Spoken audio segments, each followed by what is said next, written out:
Bien, muy buenas tardes, señores Vicentes, querido doctor Antonio Díaz Muro. Quiero darle la bienvenida. Darle la bienvenida en nombre de nuestro presidente, el doctor Carlos Arias Lazarte, Supremo y presidente. Gracias por estar con nosotros en esta conferencia virtual, Derechos Humanos y Sistema Penitenciario. Antes de continuar, quisiera saber si me escuchan, por favor, si alguien me copia lo que estoy hablando. ¿Me copia, doctor? Sí, fuerte y claro, doctor. Gracias, doctor. Bueno, continuando, señores, esta es una de nuestras últimas conferencias del año, en la cual con mucho gusto recibimos a nuestro docente, ¿no? El doctor Antonio Díaz Muro, el cual dignamente aceptó estar con nosotros. Para ello voy a señalar una pequeña reseña profesional, ¿no? Para que todos tengan conocimiento de las cualidades y profesionales que tengan. El doctor José Antonio Díaz Muro es abogado por la Universidad Nacional Pedro Ruiz Gallo de la Lambayeque, magíster en Ciencias Penales por la Universidad Nacional Pedro Ruiz Gallo de la Lambayeque, doctor en Derecho y Ciencias Políticas por la Universidad Nacional Pedro Gallo de la Lambayeque, egresado de maestría en Derecho Constitucional y Procesal Constitucional por la Universidad Nacional Pedro Ruiz Gallo de la Lambayeque, egresado de la maestría de Ciencias Criminalísticas por la Universidad Privada Norbert Wiener, Perú, egresado por la maestría en Solución de Conflictos por la Universidad Privada Martín de Porres, docente universitario, docente de la Universidad de Viejo, docente de la Academia de docente de la Escuela del Ministerio Público, docente de la Policía Nacional de Perú, curso de protección, docente a nivel posgrado, formación complementaria en los siguientes títulos técnico en administración de empresas por el Instituto Superior Tecnológico Público, República Federal Alemana de Chiclayo, título de profesional técnico en informática por el Instituto Superior Tecnológico Público, República Federal Alemana de Chiclayo, conciliador extrajudicial en materia penal, árbitro extrajudicial actualmente en el Tribunal Penal de Chiclayo. Doctor, muchísimas gracias por estar con nosotros. Señor Vicente, nuevamente la bienvenida. Vamos a dar inicio a esta conferencia virtual Derechos Humanos y Sistema Penitenciario. Señores, no se preocupe por la asistencia en un sistema va a tomar en cuenta. Sí, doctor, gracias, bienvenido, con ustedes. Muchísimas gracias, doctor Carnero. Muchas gracias por la gentil invitación. Un saludo respetuoso a los miembros directivos de la Academia de la Magistratura por su gentil invitación, a la persona del coordinador, el doctor Carnero Mirabal, también por la consideración, un respeto recíproco, y a todos los discentes presentes en este entorno virtual que nos convoca en estas horas de la tarde-noche. Doctor Carnero, le pediría si me confirma si mi audio se recepciona bien, en tanto creo que había ciertos... ¿Sí? Bien. Gracias. Gracias por su confirmación. Entonces, el tema que nos concita conversar el día de hoy es uno de los relacionados en dos ámbitos del quehacer jurídico. En primer orden, una mirada hacia los derechos humanos en general y otra en el ámbito del sistema penitenciario. Ciertamente, el ámbito de los derechos humanos es un ámbito muy proficuo. Existe todo un desarrollo vertiginoso por parte de los sistemas regionales de protección de los derechos humanos. Existe el rol protagónico institucional dentro del sistema regional americano, del cual comulgamos, que en su momento suscribimos y ratificamos la Convención Americana. Nos referimos a la Corte Interamericana de Derechos Humanos y su organismo cuasi jurisdiccional, la Comisión Interamericana. Y claramente sus pronunciamientos, que esperamos ambiciosamente podamos desbrozarlos y poder extrapolar aquellos criterios rectores que son de suma utilidad al momento de abordar el sistema penitenciario, el régimen penitenciario, el tratamiento penitenciario, la manera es cómo es que se vienen tratando los derechos de las personas privadas de libertad. Claro, no vamos a desdeñar que también existe una fuerte influencia del sistema europeo. El Tribunal Europeo de Derechos Humanos, ciertamente, en determinados pronunciamientos, también han sabido catapultar ese descollamiento de los derechos humanos de las personas privadas de libertad en su concepción extensa de persona privada de libertad. Y claro, no dejaremos de atisbar lo que el sistema universal, si se quiere, en orden jerárquico, ha establecido también en cuanto a los derechos de las personas privadas de libertad. El Comité de Derechos Humanos. De tal manera que sin desdeñar los otros sistemas que hoy por hoy también regentan esta protección de los derechos humanos, buscaremos, insisto, ambiciosamente, quizás extraer algunas pinceladas jurisprudenciales de estos organismos y sobre todo su jurisprudencia. Regresando a la otra arista que también concierne nuestra conversación, ya no desde el ámbito del derecho internacional de los derechos humanos, sino del sistema penitenciario.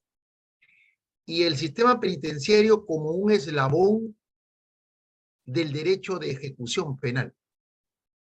El derecho de ejecución penal, una disciplina jurídica que muchas veces fue desdeñada, incluso se le aplicó ostracismo en determinadas currículas de las universidades públicas y privadas del Perú.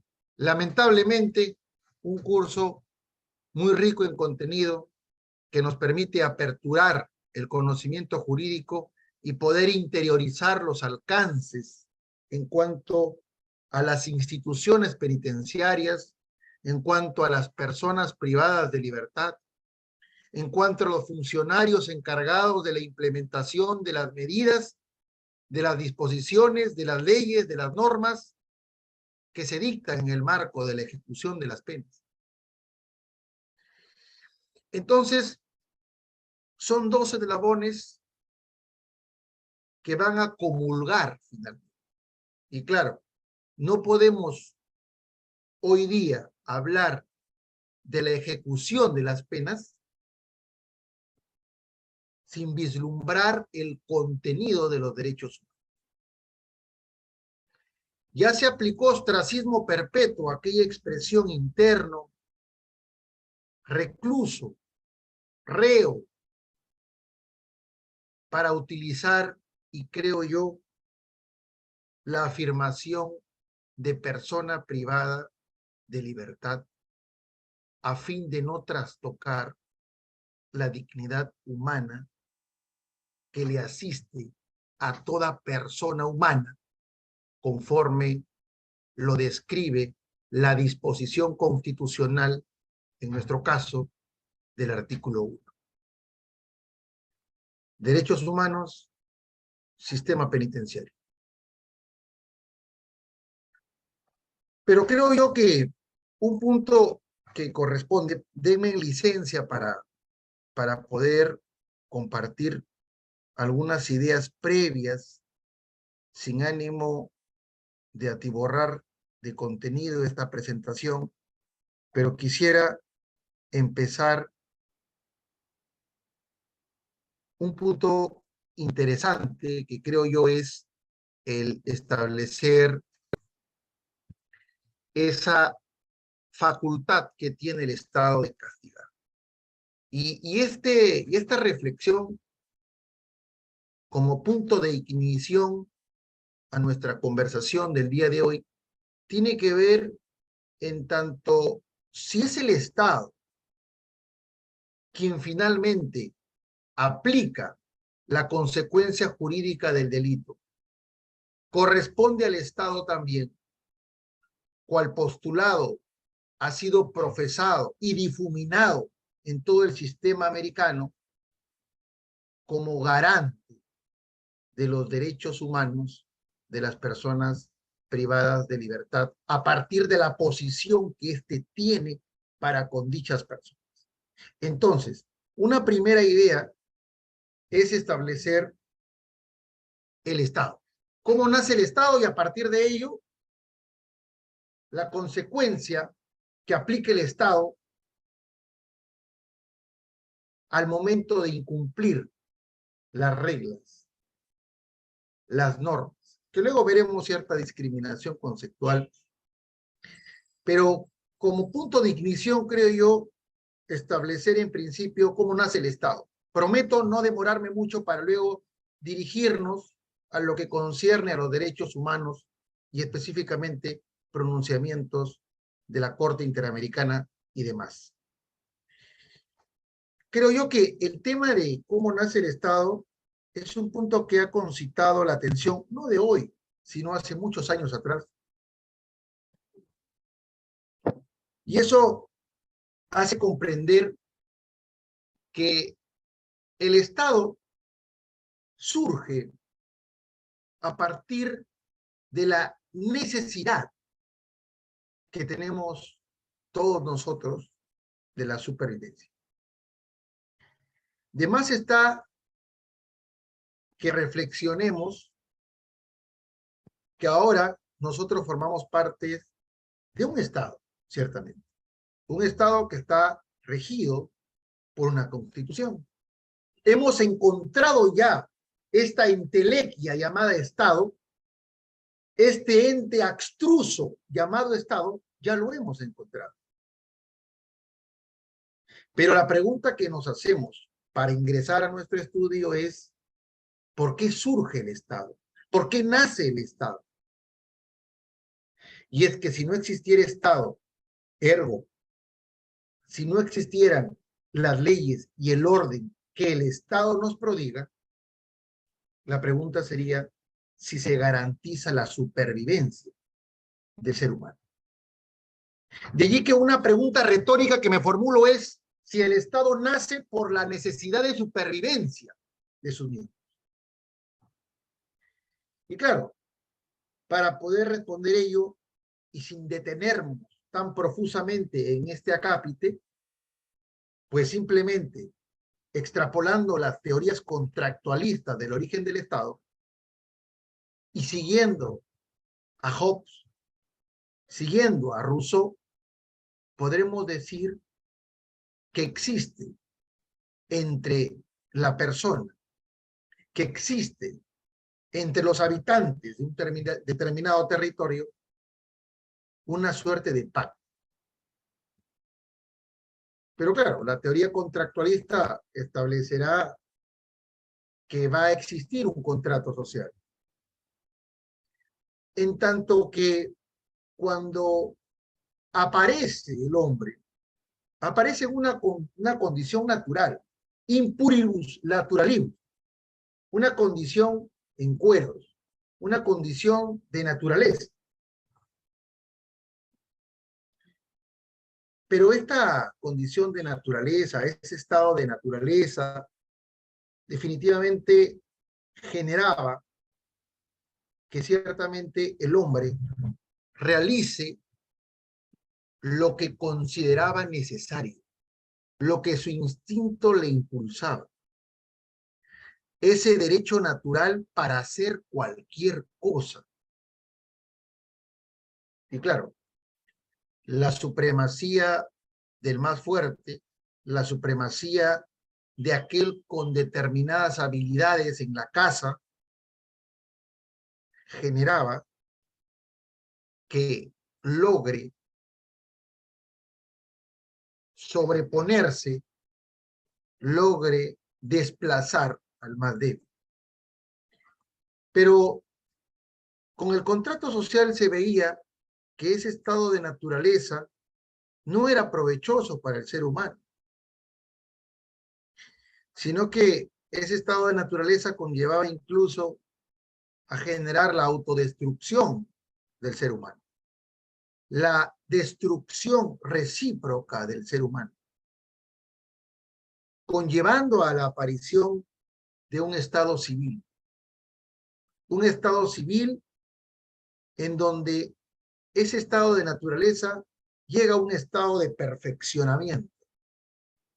Pero para poder entrar a un estado civil, para poder transitar de un estado de naturaleza a un estado civil, para que se dé ese tránsito de un estado en donde no existían leyes, reglas, en donde no existía paz, sosiego, en tanto podíamos ser muertos, en tanto podíamos ser desterrados, en tanto podíamos ser afectados en nuestros intereses.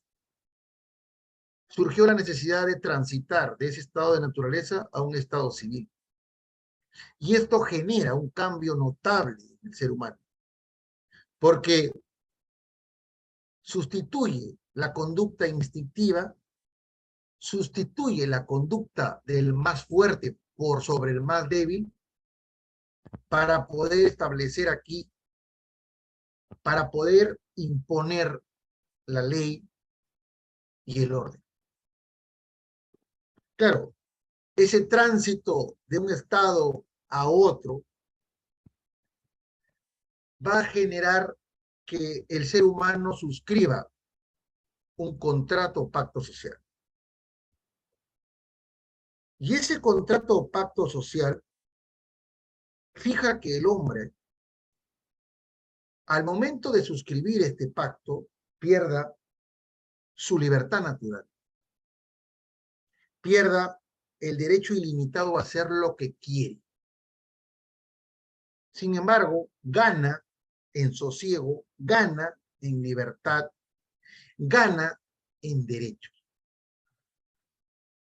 De tal manera que el Estado aparece,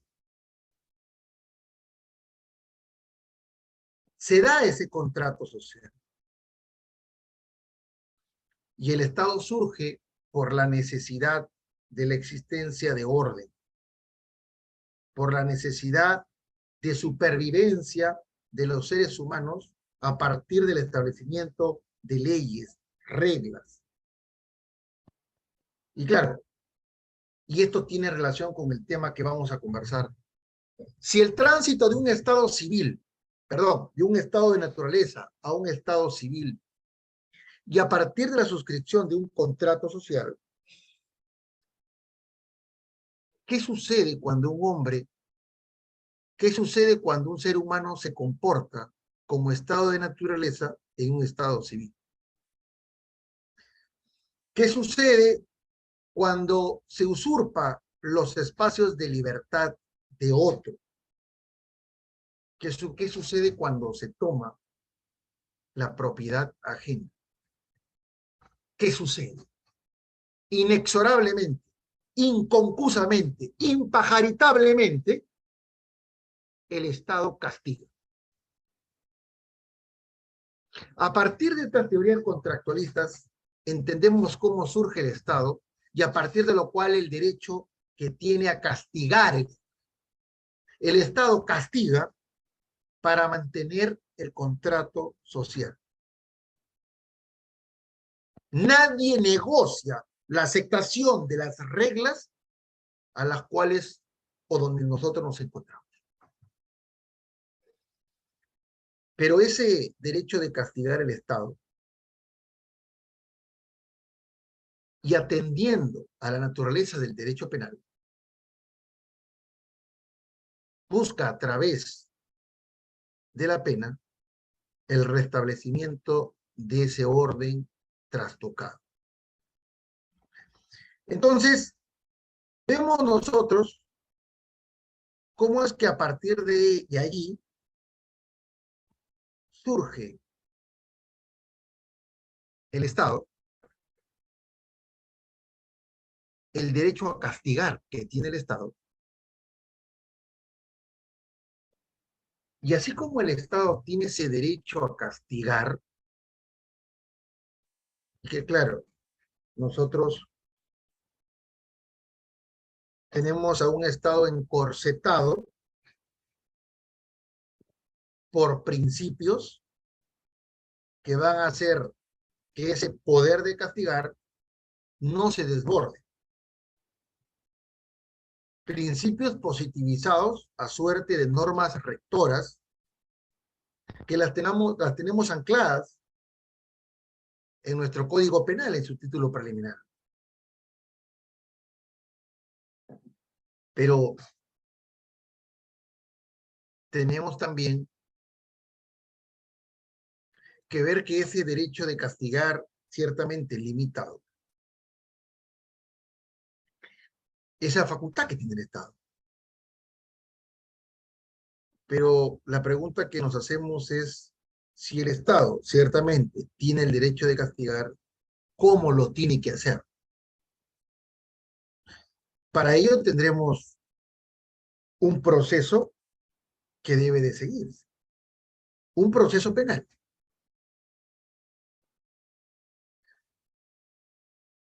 La norma penal no le toca ni un pelo al imputado, sino es el proceso penal quien finalmente implementa, corporeiza, viabiliza el derecho penal material. Pero si nosotros tenemos esa visión únicamente del derecho de castigar del Estado, de la aparición del derecho penal material, del establecimiento de aquellas conductas intolerables por la sociedad, tipificadas en códigos punitivos,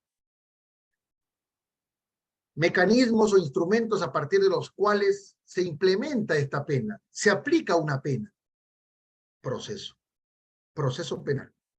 Sería una visión sesgada si consideramos estos dos momentos. Como lo diría el maestro Jiménez de Azúa, la enciclopedia jurídico-penal no va a quedar solamente en el derecho penal material, en el derecho penal parte especial, en el proceso penal o derecho procesal penal, aun cuando son cosas diferentes, pero expresándonos de manera concreta, sino también tenemos que mirar la ejecución penal.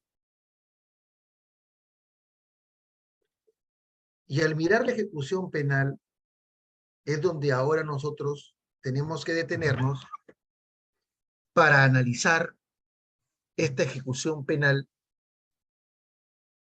y dentro de la ejecución penal los sistemas penitenciarios mirando los derechos humanos.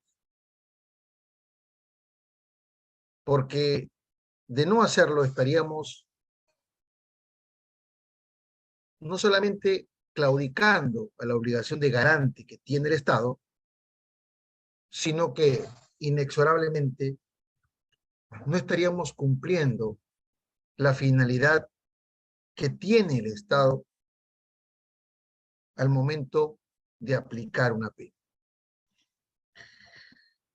Bien, dentro de nuestros ejes temáticos hemos señalado en primer orden lo que es el Estado y el derecho a castigar, pero también queremos resaltar los sistemas penitenciarios. Voy a alternar con otra presentación para ver esto, lo relacionado con los sistemas penitenciarios. Lo que había conversado anteriormente tenía que ver cuando se comete un hecho punible, inmediatamente tenemos la actuación de determinadas instituciones públicas, como es la policía, el Ministerio Público, el Poder Judicial. Se aplica aquí la sanción jurídico-penal y luego ya ingresa y activa lo que concierne al derecho de ejecución penal. Es esa parte a la que queremos mirar desde los derechos humanos. Debemos tomar como premisa que existen determinados elementos materiales y elementos formales al abordar la temática de la ejecución penal. En algunas latitudes le llaman penitenciarismo. Fíjense que el derecho de ejecución penal y el derecho penitenciario no es que signifiquen lo mismo, El derecho penitenciario es una parte del derecho de ejecución penal. El derecho de ejecución penal es el género y el derecho penitenciario es la especie. Y cuando hablamos específicamente de establecimientos penitenciarios como un elemento, como una temática dentro del derecho de ejecución penal, pues vamos a encontrar ciertos elementos materiales importantes para que todos ellos miren a los derechos humanos. Vamos a encontrar, y que es un término ya anclado en la doctrina, pero como les indiqué, persona privada de libertad es lo correcto. Tenemos al interno o persona privada de libertad la actividad delictiva que precedió a la decisión jurisdiccional y la búsqueda de la rehabilitación progresiva. De manera tal que esto va a permitir, atendiendo a la persona privada de libertad y obviamente después de trascender en los momentos o fases que tiene un sistema penitenciario, específicamente el sistema progresivo, que es el cual nos encontramos nosotros unidos, al interno se le observa, al interno se le clasifica, se toma en consideración la actividad delictiva para efectos del establecimiento o direccionamiento a un régimen penitenciario. Y claramente la manera en cómo se da esa rehabilitación progresiva.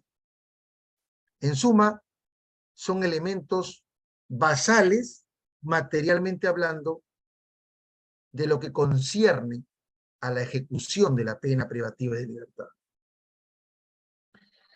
Pero también hay otros elementos formales y necesarios que tienen que ver por ese tránsito, sea en este caso la condena propiamente dicha,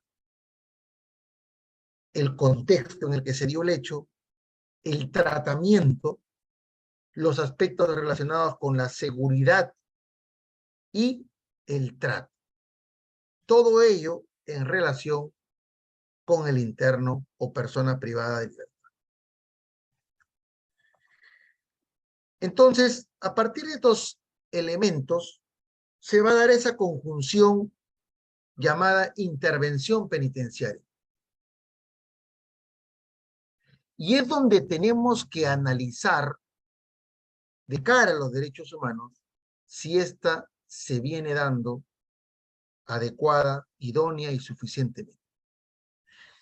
Si se respetan los derechos humanos de las personas privadas de libertad distintos a la libertad misma.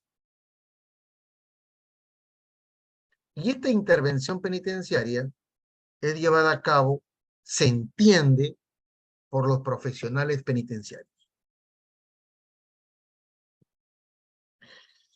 De manera tal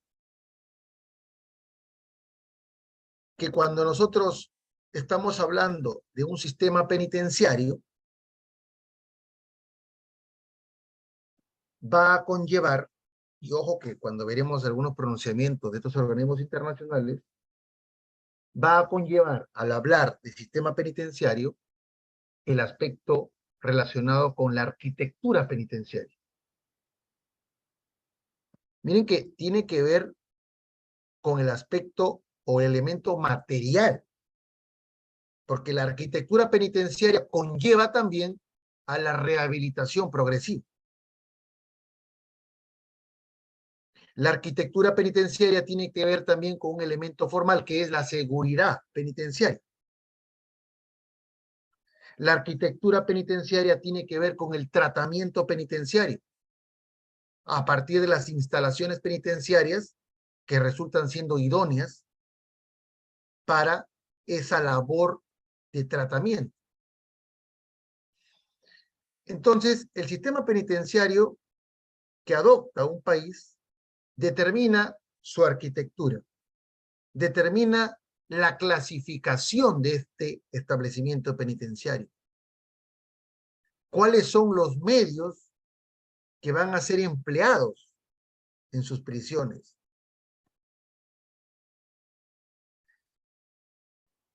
Entonces, lo que habría que considerar aquí es que el sistema penitenciario va a estar compuesto no solamente por principios, reglas y normas que están relacionadas con la ejecución de las penas privativas de la libertad, sino que va a concernir también el estudio de la adecuada arquitectura penitenciaria, va a concernir acá el personal o profesionales penitenciarios a cargo de este sistema, de qué manera se brindan los servicios al interior de los establecimientos penitenciarios. Entonces, estos sistemas penitenciarios o el sistema penitenciario propiamente dicho va a conllevar a que mirando los derechos humanos se analice desde la arquitectura penitenciaria, los servicios penitenciarios, el tratamiento penitenciario, la clasificación penitenciaria y todo ello estudiado desde los derechos humanos.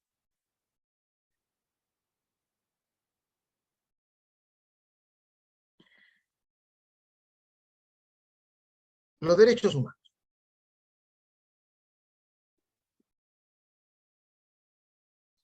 Como una idea basal, creo yo, que debemos de tomar en consideración y sin ánimo de centrarnos específicamente en una corriente de cómo es que aparecen estos derechos humanos, que seguramente en una clase de derecho constitucional lo podremos desarrollar con mayor amplitud, pero en principio los derechos humanos vistos desde un ámbito objetivo no son otra cosa que normas que reconocen y protegen la dignidad de todos los seres humanos. Más allá de considerar los atributos, prerrogativas, facultades y todas las teorías que conocemos de su origen. Un origen naturalístico, un origen evolutivo histórico y todas las demás que han podido aparecer. Pero estos derechos humanos, que claro, tenemos principios para su interpretación, tienen características específicas, pero lo que nos interesa a nosotros es establecer de qué manera estos derechos humanos son reconocidos por instrumentos internacionales sobre derechos humanos.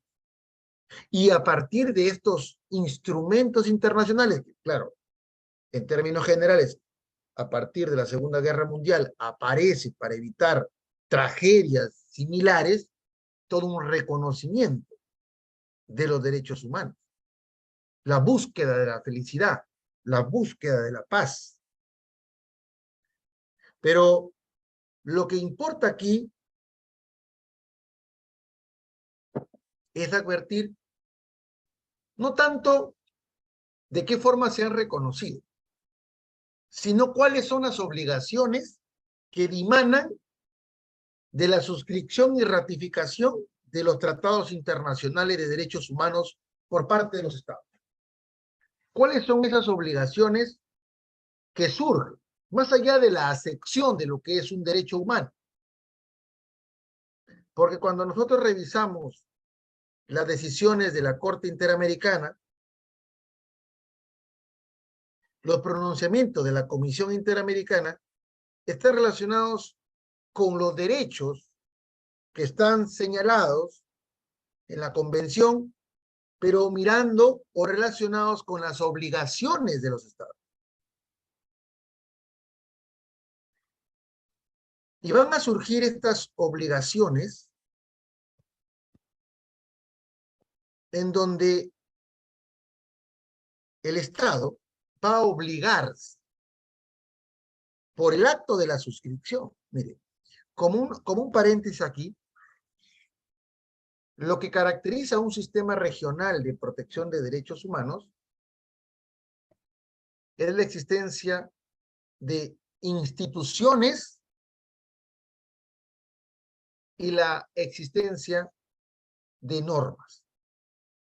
En el caso del sistema regional americano, la Comisión Interamericana y la Corte Interamericana.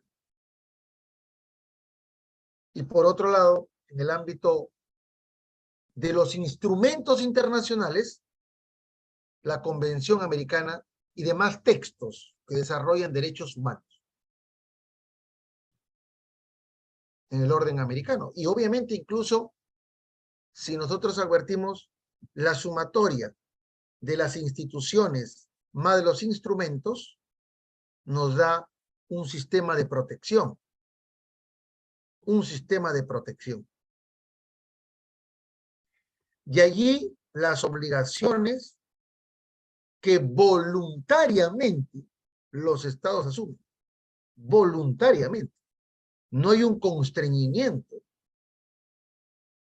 Bueno, si se quiere políticamente podría deslizarse la idea de que hay un constreñimiento, etcétera, pero en principio los estados asumen de manera voluntaria y se obligan, por tanto, en principio, la obligación de garantizar.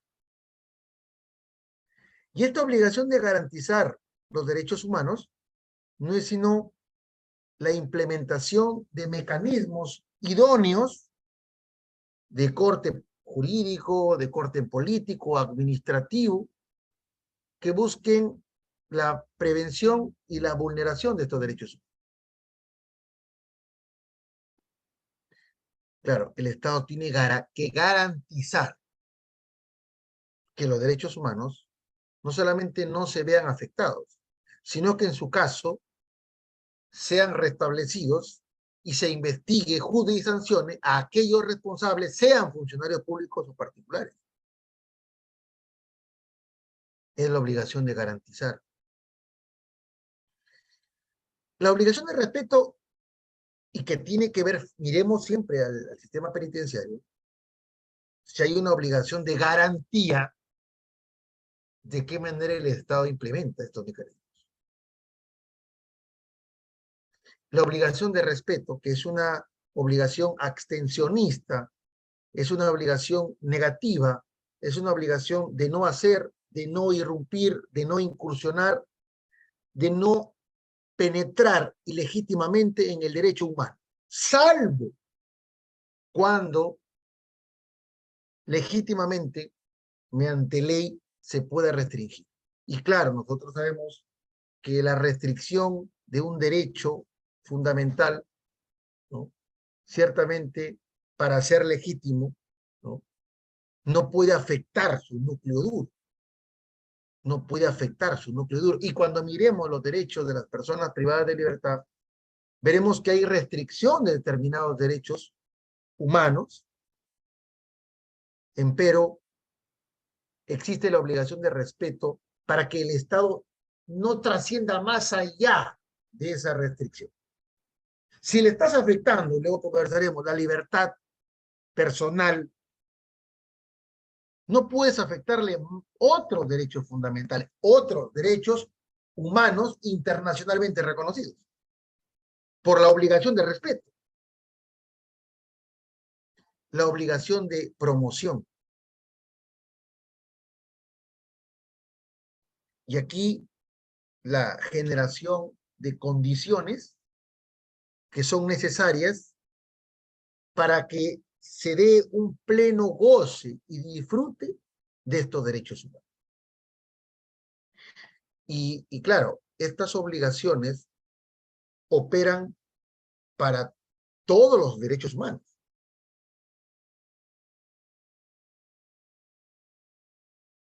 Entonces, si ya vimos cómo surge el Estado, el derecho de castigar que tiene el Estado, la aplicación de la pena como ese restablecimiento del contrato social trastocado, el Estado castiga, Hemos visto el sistema penitenciario que está compuesto desde la arquitectura hasta los propios funcionarios encargados de la aplicación, ¿no?, de la ejecución de estas penas dentro de establecimientos penitenciarios, arquitectura penitenciaria adecuada, se entiende y luego conversaremos. Luego surge también estos derechos humanos, el tema que nos sigue, los derechos humanos, los sistemas de protección, los instrumentos que se emplean, las obligaciones, y cuando vamos caminando en esto, veremos los derechos de las personas privadas de libertad. Los derechos de las personas privadas de libertad.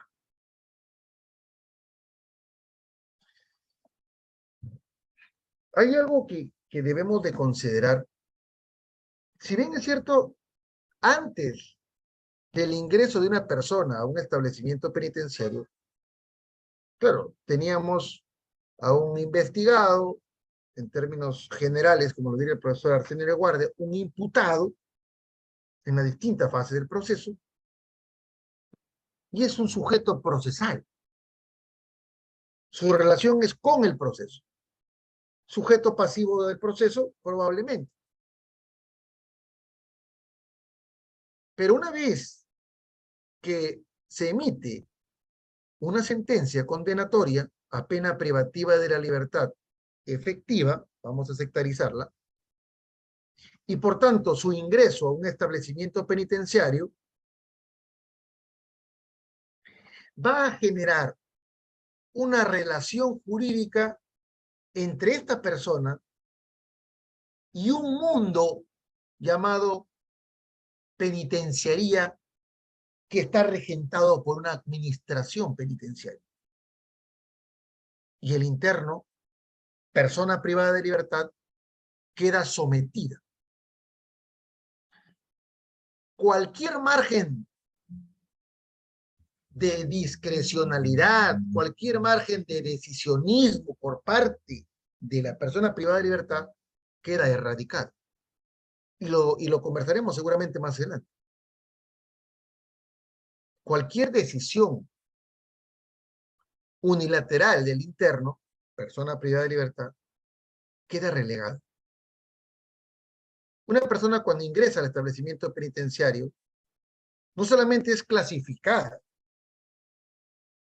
sino que si revisamos el hoy denominado texto único ordenado del Código de Ejecución Penal, Código de Ejecución Penal que apareció en el año 1991, su reglamento del 2003, claro que ha sufrido varias modificaciones, interno, procesado o condenado, y así, con ese nombre de pila bautismal, lo sigue llamando.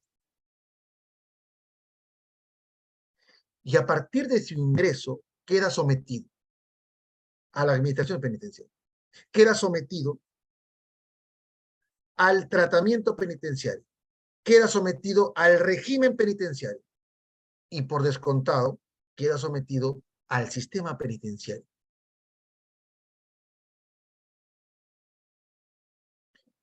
Claro, acá se van a dar una limitación de sus derechos fundamentales.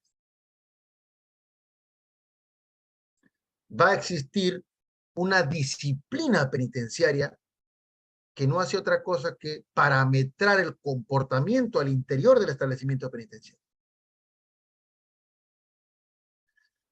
De forma tal que estos derechos de las personas privadas de libertad, derechos humanos, no pueden ser considerados que todos estos derechos van a ser restringidos. Por eso, cuando miramos los derechos humanos de las personas privadas de libertad y de qué manera el Estado debe cumplir con garantizar el pleno ejercicio de los derechos que no han sido suspendidos, que no han sido restringidos.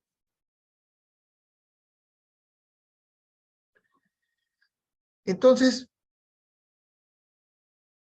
si nosotros advertimos estos derechos que estamos conversando, permítame alternar con esta presentación,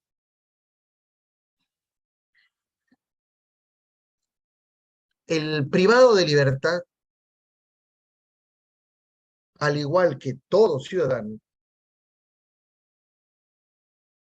tiene un plexo de derechos fundamentales. Y los tendrá en tanto no haya esa suerte de incompatibilidad con la privación de la libertad. Y fíjense que en algún momento en el Tribunal Europeo de Derechos Humanos se pedía la participación del derecho al sufragio, sino que nosotros tenemos una cláusula constitucional que alude a la pérdida de la ciudadanía. Claro, se entiende por el tiempo que dura la pena. En propiedad una suspensión. Y es una sentencia condenatoria, pena privativa de libertad. Una sentencia que declara la interdicción, por ejemplo. De allí que tenemos esos parámetros en donde se limita el derecho al sufragio como un derecho político. Pero fíjense que la idea que tenemos que sentar es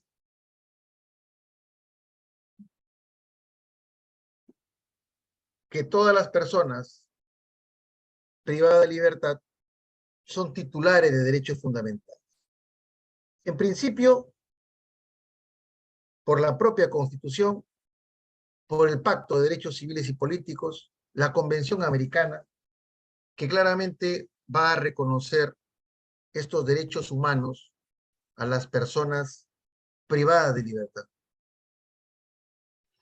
Tenemos un código de ejecución penal, texto único ordenado del Código de Ejecución Penal y un reglamento, donde vamos a encontrar todo un plexo de derechos al interior del establecimiento penitenciario, sin que con ello se desdeñe los derechos humanos, derechos fundamentales, si lo queremos aterrizar en nuestra realidad, que tienen las personas privadas de libertad. De forma tal que vamos a ver que existen determinados derechos fundamentales que van a ser restringidos. Permítanme ubicarme en esta presentación. Estos derechos fundamentales van a relacionarse, en principio, tendremos una clasificación de que las personas privadas de libertad van a tener determinados derechos fundamentales que no han sido materia de restricción. Va a haber otro conjunto de derechos que no van a poder ser restringidos bajo ningún contexto, como es el derecho a la vida, el derecho a la integridad personal, la libertad de conciencia, el derecho a la salud. Dentro del sistema universal e interamericano, estos derechos han sido reconocidos, no pueden ser restringidos.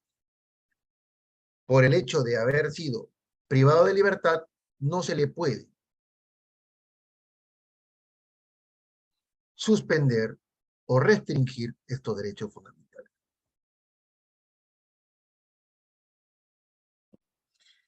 Claro, va a existir el derecho a la libertad, indiscutiblemente, que va a encontrarse limitado.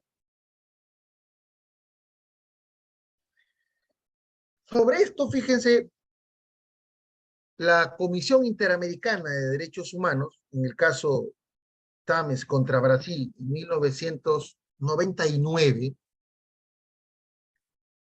estableció claramente lo siguiente. No solamente halló responsabilidad internacional, sino que existe una responsabilidad de los estados en cuanto a velar por los derechos humanos de las personas privadas de libertad, porque son responsables tienen esa obligación y esa posición de garante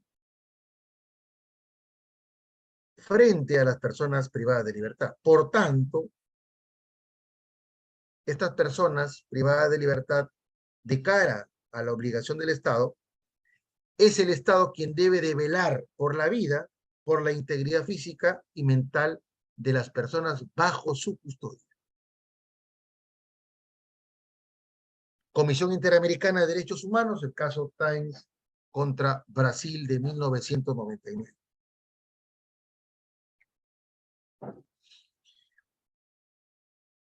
Desde el sistema universal, fíjense, el Comité de Derechos Humanos, en el caso Paul Kelly contra Jamaica, de 1991, también se estableció un trastocamiento al Pacto Internacional de Derechos Civiles y Políticos.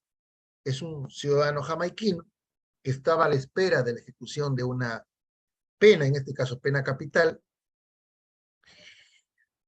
Sin embargo, en este caso, el Comité de Derechos Humanos estableció que existe una obligación por parte del Estado de tratar a las personas privadas de libertad, en este caso, con el respeto debido a su dignidad humana. Y lo que implica la atención médica, los cuidados médicos. De forma tal que el no atender, el no prodigar aspectos relacionados con la salud, atención médica, estaría afectando la obligación de garante que tiene el Estado. Y en este mismo caso, alude a cómo es que deben de prestarse estos servicios sanitarios.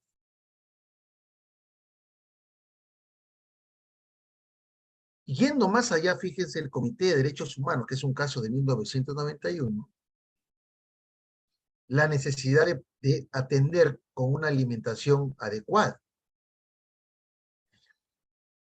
Y cuando se proporciona alimentación inadecuada, cuando hay ausencia de espacios para recreo, se está afectando el artículo 10 del Pacto Internacional de los Derechos Civiles y Políticos. Y en el caso en concreto, para el Comité de Derechos Humanos, Jamaica habría incumplido el artículo 10 en tanto que no se daba un trato digno y mucho menos se atendía aspectos relacionados con la salud. También, fíjense, dentro del sistema universal, el Comité de Derechos Humanos, en el caso Laxova, contra la Federación de Rusia, del año 2002, se estableció en principio que el Estado, cuando arresta, cuando detiene a una persona, en el caso del Estado, surge una obligación por parte del Estado de proteger la vida e integridad. Fíjense. Y aquí lo importante es que en estos casos el Comité de Derechos Humanos estableció que cuando un Estado arresta o detiene, este se hace responsable por proteger su vida. Y además, la obligación que tiene el Estado de tener conocimiento razonable del estado de salud de sus detenidos.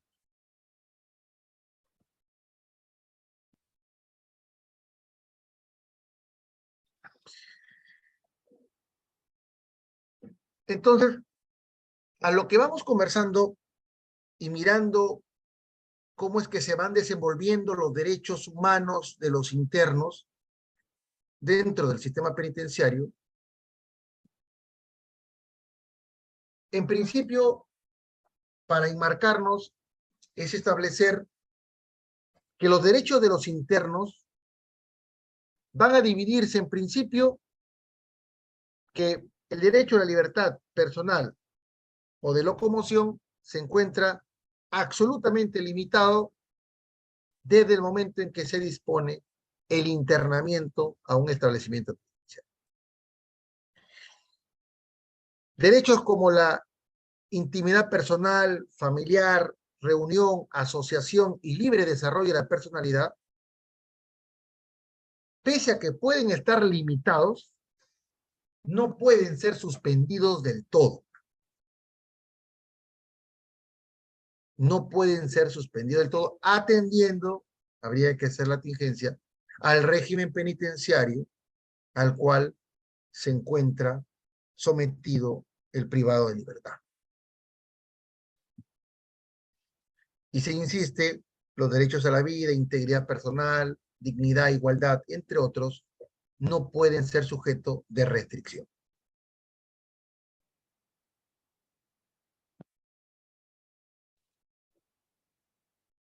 Fíjense que en cuanto a la limitación de los derechos fundamentales y mirando a la resocialización, habría que entender la relación que debe de existir entre la restricción de la libertad y la finalidad de esa restricción con la resocialización. ¿De qué manera la restricción se vuelve legítima en tanto coadyuve a la resocialización? En cuanto coadyuve a la mantención del orden, la disciplina y la convivencia del establecimiento penitenciario. Es una limitación razonable de los derechos de cara a la resocialización.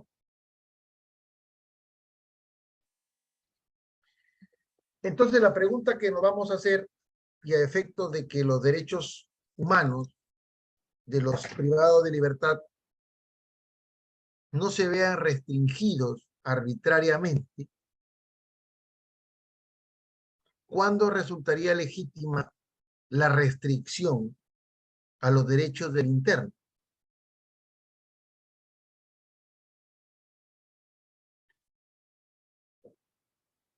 En principio, habría que atender a la naturaleza del derecho fundamental. Habría que atender a las necesidades propias de la vida carcelaria. Claramente, si bien es cierto, por ejemplo, nosotros tenemos en nuestro tubo del Código de Ejecución Penal y en su reglamento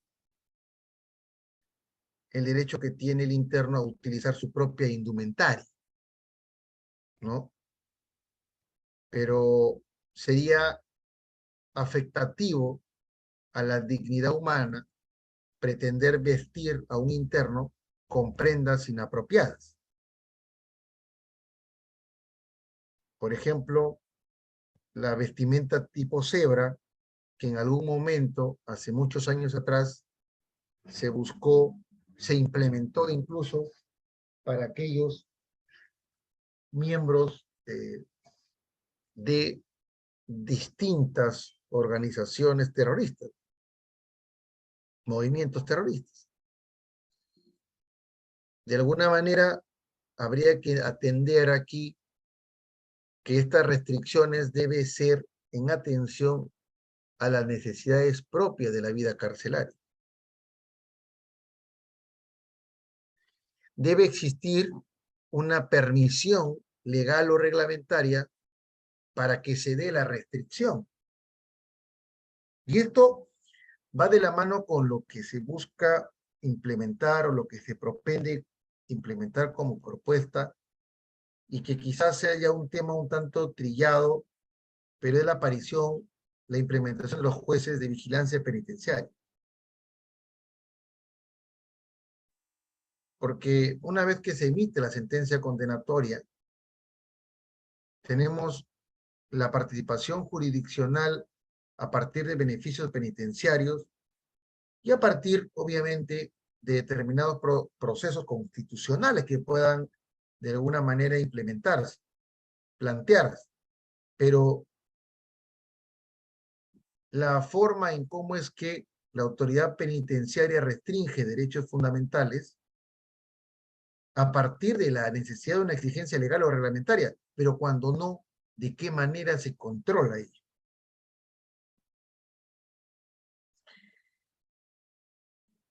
Otra condición es que el acto restrictivo debe estar destinado a la resocialización, a la conservación del orden, la disciplina. Debe ser un acto motivado, razonable, proporcional. Debe ser proporcional a la finalidad que se busca y claramente atendiendo a la resocialización. Fíjense que un derecho humano es el relacionado con la dignidad humana. Y habría que destacar aquí que el Pacto Internacional de Derechos Civiles y Políticos, en su artículo 10, numeral 1, establece el derecho de toda persona privada de libertad a ser tratada humanamente, con el respeto debido a su dignidad.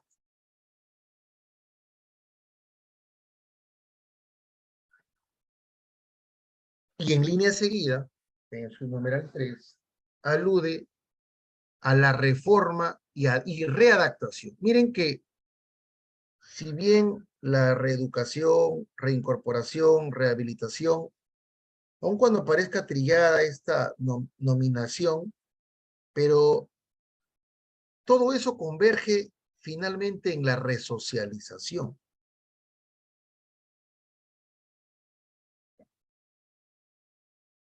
El Comité de Derechos Humanos, en la observación general número 21, estableció que todas las personas privadas de libertad deben recibir un tratamiento humano y digno. Independientemente, obviamente, de el régimen y el establecimiento penitenciario en el que se encuentra. No porque se está en un establecimiento de régimen cerrado ordinario o régimen cerrado especial, ¿no? Y dentro de los regímenes, si está en mínima, mediana o máxima seguridad, no puede haber una diferenciación perniciosa. No se les puede, en este caso, tratar de forma indigna o no darles el trato humano.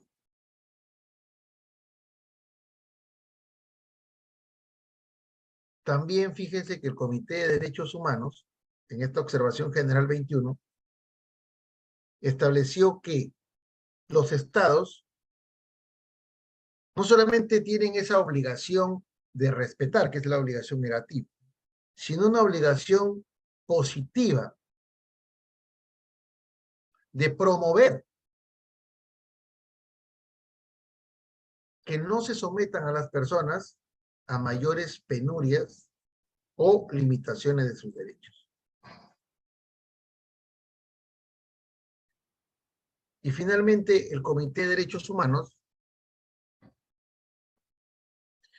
insiste en la obligación de tratar con humanidad y dignidad.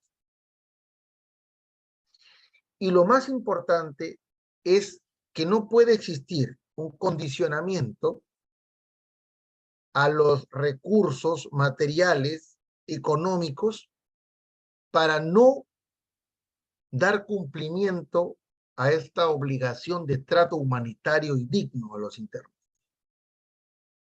No es una justificación.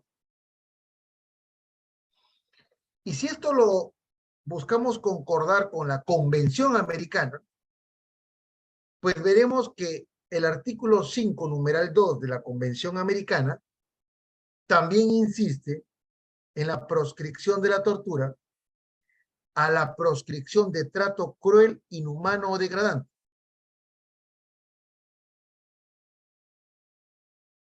Entonces, desde el sistema universal, desde el sistema interamericano estamos atisbando cómo se profesa el respeto a la dignidad.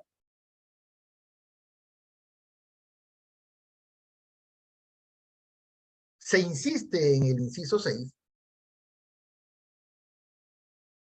la finalidad que persigue la pena privativa de libertad, y claro, lo tenemos también en nuestra Constitución. Reforma y redactación social de los condenados a partir de la proscripción de tratos crueles, inhumanos, degradantes, de la tortura, el enarbolamiento de la dignidad humana. Fíjense que a propósito de la dignidad humana, la Corte Constitucional colombiana nos desarrolla este principio de la dignidad humana como un deber positivo. Un deber positivo en donde obliga al Estado al despliegue de determinadas conductas, a la búsqueda de condiciones para el desarrollo y protección de la dignidad, que tiene que ver con el ámbito de la autonomía individual, condiciones materiales, pervivencia adecuada, protección de la integridad física y moral. Y esto, claro, nosotros lo tenemos también en nuestra Constitución, en el artículo 1. Enarbolamos a la dignidad humana. Y claro, toda medida aplicada a las personas privadas de libertad será legítima en tanto respete la dignidad humana. Porque el ejercicio del poder punitivo no será legítimo en tanto existe una afectación a la dignidad humana. La Corte Constitucional colombiana también estableció determinados elementos a considerar dentro de la dignidad humana. Es autonomía individual, vivir como quiera dentro de los parámetros legales, vivir bien mirando las condiciones materiales y vivir sin humillaciones, que tienen que ver con el ámbito de la integridad física, psicológica y moral.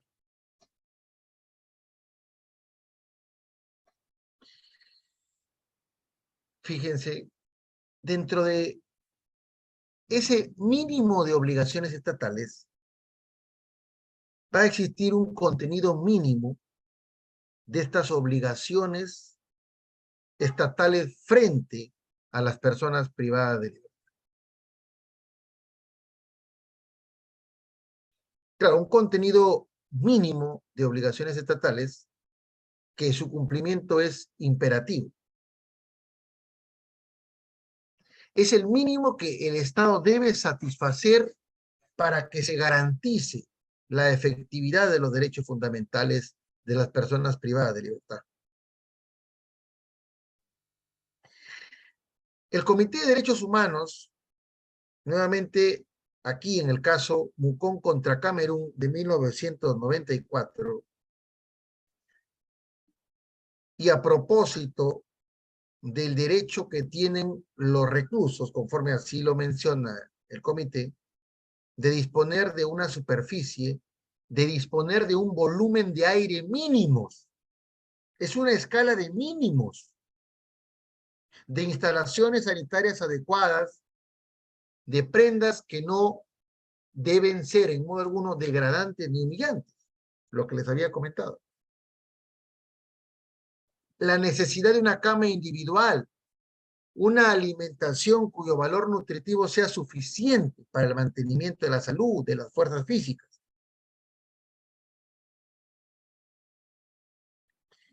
Y claro, sin perder el norte que es la finalidad resocializadora.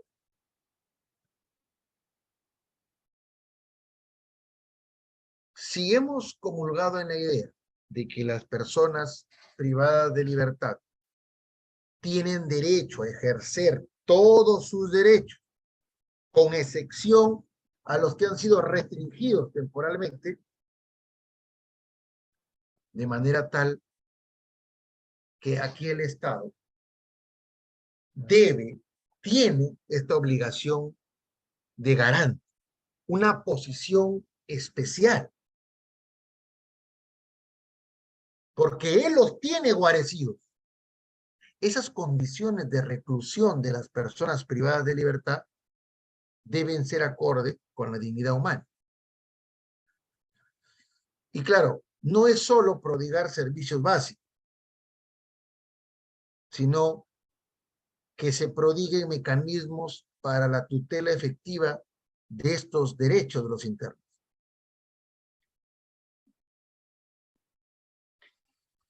La Corte Interamericana, en un caso en particular, Negra Alegría y otros versus Perú,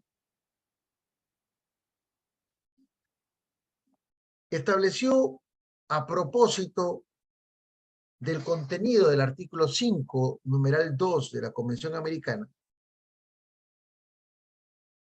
que toda persona privada de libertad, inexorablemente, innegociablemente, tiene que propender a mantener un derecho a vivir en condiciones de detención compatibles con su dignidad personal, con la dignidad personal. Y el Estado es quien debe garantizar el derecho, lo cual significa que el privado de libertad no es que tenga que pedirle al Estado ni hacerle ver cuando su estado de salud está resquebrajado, cuando es el Estado que debe de supervigilar, controlar el estado de salud de los internos, no esperar que el interno haga el reclamo. El Estado, como responsable de estos establecimientos de detención, es el garante de los derechos del detenido. Por tanto, no debe esperar que se le recueste, sino él mismo controlar.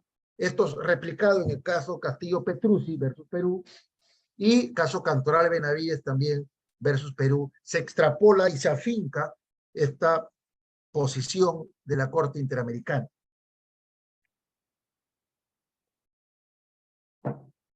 Corte Interamericana también de Derechos Humanos, el asunto de la cárcel de Urso Branco respecto a Brasil.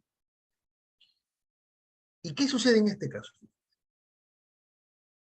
Ciertamente, hemos conversado que a partir de la suscripción y ratificación de los documentos internacionales, surge en los estados determinadas obligaciones. Y obligaciones, en el caso del respeto, que es la no incursión, ¿no? La no afectación de los derechos y las obligaciones también de garantía, que lo que buscan es desarrollar, ver la mejor manera para que el derecho humano se encuentre vigente. Fíjense que aquí en este caso, la Corte Interamericana estableció que los reclusos de esta cárcel, Urso Branco, ¿no? El Estado debía haber adoptado las medidas de seguridad para la protección de sus derechos y libertades. Lo que enarbola que esta obligación de garantía y esta obligación de garante que tienen los estados debe de mantenerse y debe de reflejarse. Debe de adoptar medidas de seguridad para que las personas que están sujetas, ¿no?, sometidas a esta privación de libertad, pues no se vean afectadas en su derecho a la vida o integridad personal. Claramente aquí advertimos y se replica en el caso Juan Humberto Sánchez versus Honduras, en donde la Corte Interamericana de Derechos Humanos estableció responsabilidad internacional del Estado, en tanto que el Estado no solamente es garante, sino debe de observar el derecho a la vida de toda persona bajo su custodia. Tiene el derecho y la obligación de garantizar su seguridad, derecho y obligación. Claro, adoptar medidas de seguridad acordes con las necesidades del establecimiento penitenciario, pero también tiene la obligación de garantizar la seguridad interna y mantener el orden. Los procedimientos que debe de seguir, en este caso Juan Humberto Sánchez versus Honduras, la Corte establece que los procedimientos deben encontrarse arreglados a derecho, ser respetuoso de los derechos fundamentales, no de cualquier manera.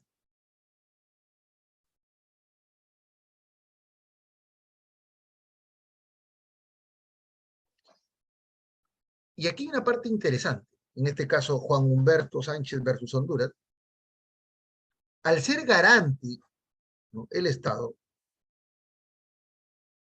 genera la obligación que si una persona es detenida en buen estado de salud y posteriormente muere, ojo, recae en el Estado la obligación de dar una explicación satisfactoria y convincente de lo que ha sucedido.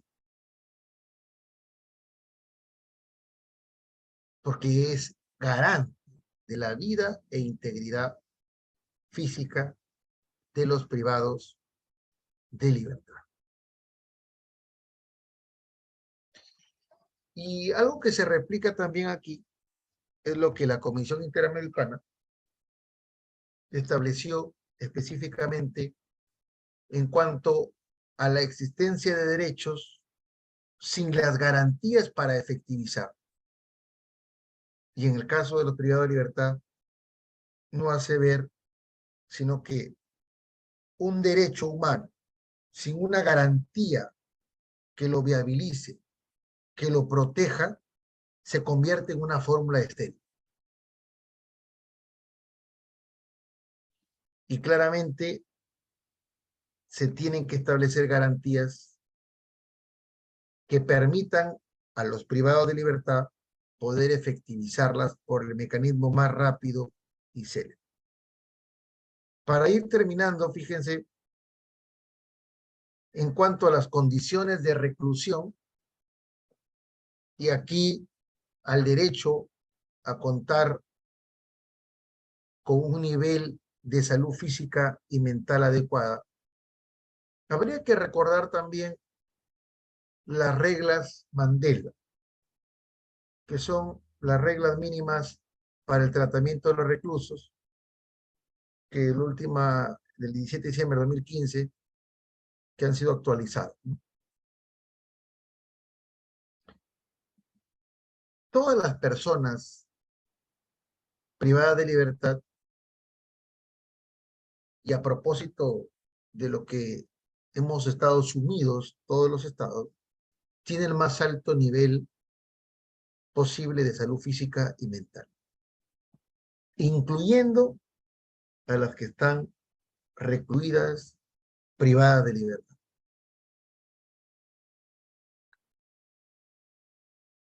De manera tal que este derecho a la salud, este derecho al disfrute del más alto nivel de la salud física y mental, implica una adecuada atención sanitaria, implica disponibilidad permanente de personal médico en los establecimientos penitenciarios, acceso a tratamiento, a medicamentos apropiados y gratuitos, programas de educación, programas de promoción en salud, etc.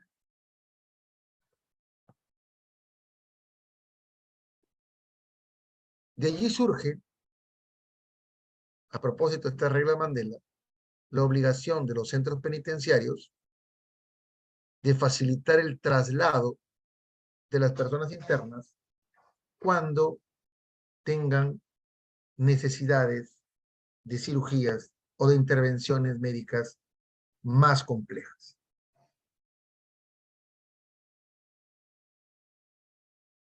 Finalmente, La Corte Interamericana, en el caso García Asto y Ramírez Rojas versus Perú, también estableció pautas en cuanto al derecho a la salud y aludió que esa falta de atención médica adecuada y oportuna no solamente causa sufrimiento psicológico y físico, sino que atenta contra la dignidad humana. La Corte Interamericana, en el caso Tibi versus Ecuador, establece con meridiana claridad que es violatorio de la prohibición de tratos o penas crueles, inhumanos o degradantes si obviamente no se toma en consideración para la atención en salud el tipo de padecimiento, las circunstancias concretas de la persona, el tiempo transcurrido sin atención, los efectos acumulativos perniciosos que puedan generarse. Esa pasividad estatal para la atención en salud es una forma de trato cruel, inhumano y degradante. El Comité de los Derechos Económicos, Sociales y Culturales, también en la observación general número 14, hace alusión al derecho de salud y en donde alude a esa prohibición de obstaculizar o limitar el acceso a la salud a las personas privadas de libertad. Al contrario, debe de favorecer, debe de propender al otorgamiento de servicios de salud preventivos, curativos, paliativos.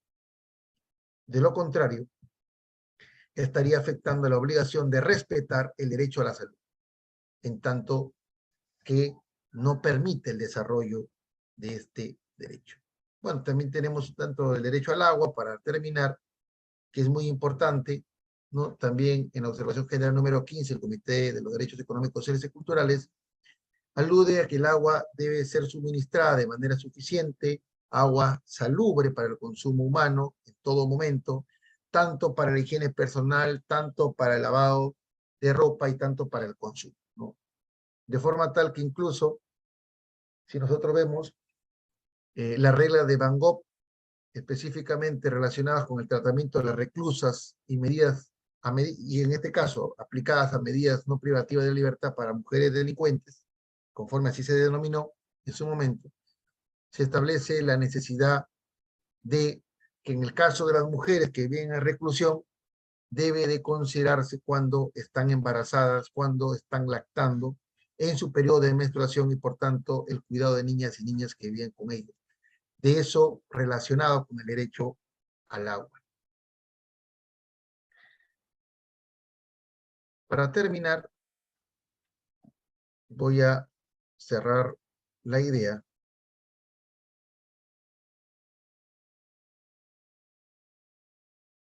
con la necesidad que tenemos de implementar, por tema de tiempo, visto que quiero aludir solamente a la regla 4 del derecho al trabajo, de la regla Mandela. Y esto de cara al derecho humano al trabajo dentro de los establecimientos penitenciarios, ¿no? Dentro de las reglas mínimas de las Naciones Unidas para el tratamiento de los reclusos, la regla Mandela, también se establece que las personas privadas de libertad deben tener la oportunidad de trabajar y elegir la clase de ocupación a la que desean dedicarse, ¿no? Importante tomar en consideración ello.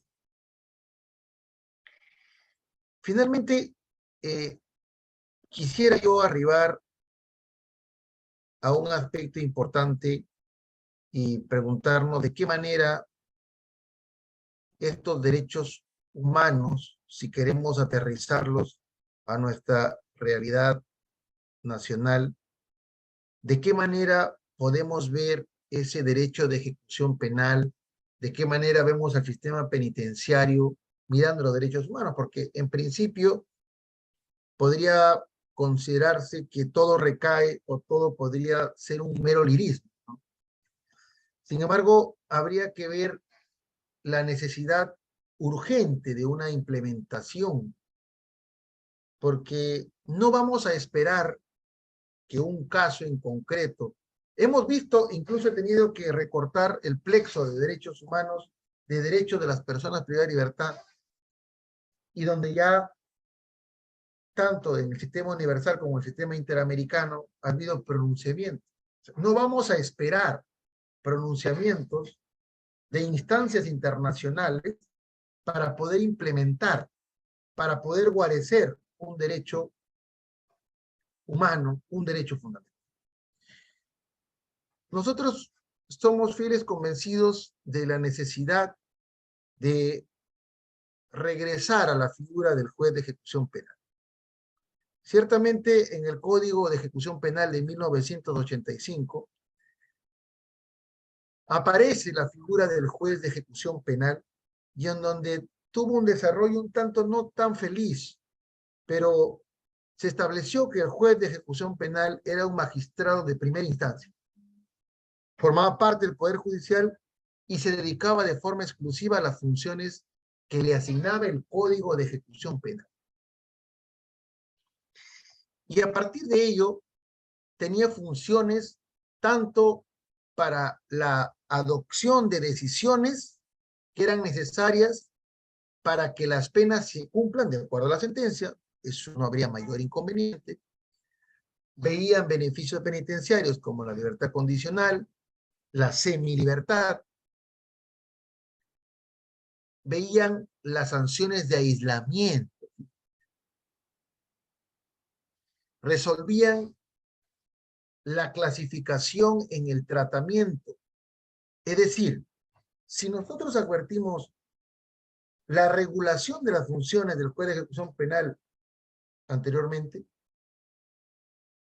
permitían que los derechos de las personas privadas de libertad tengan esa cuota de jurisdiccionalidad, es decir, no solamente para beneficios penitenciarios, sino constante y permanentemente el contacto del juez con el privado de libertad y sea este quien pueda atender especializadamente los derechos humanos de las personas privadas de libertad. De forma tal que, para efectos de vincular los derechos humanos y el sistema penitenciario, se hace gravitante y necesaria la implementación del juez de ejecución penal. Porque tenemos todo un plexo de derechos fundamentales que no son materia de restricción con la pena privativa, o en este caso con la sentencia. Porque la pena privativa de libertad se entiende, la restricción es de la libertad. Y los que existen o se recortan por pena de inhabilitación, o en este caso la inhabilitación como una pena limitativa de derechos. Pero se requiere, para que exista a nivel interno, porque claro, no vamos a pensar de que en nuestra realidad ciertamente tenemos un incumplimiento de los derechos humanos. Claro, eso creo que ya es obvio, es una obviedad, pero a lo que se propone es la necesidad en el orden interno de un juez de ejecución penal para efecto de evitar seguir incrementando ese grueso, ese centenar de sentencias en donde condenan al Estado peruano por vulnerar derechos. Esa sería de manera resumida una reflexión, en tanto que el tiempo no da para más y he tenido que dejar de lado muchas sentencias que espero poder conversarlas en otra oportunidad. Agradezco su atención, lo dejo, doctor Carnero, para lo que corresponde en este momento.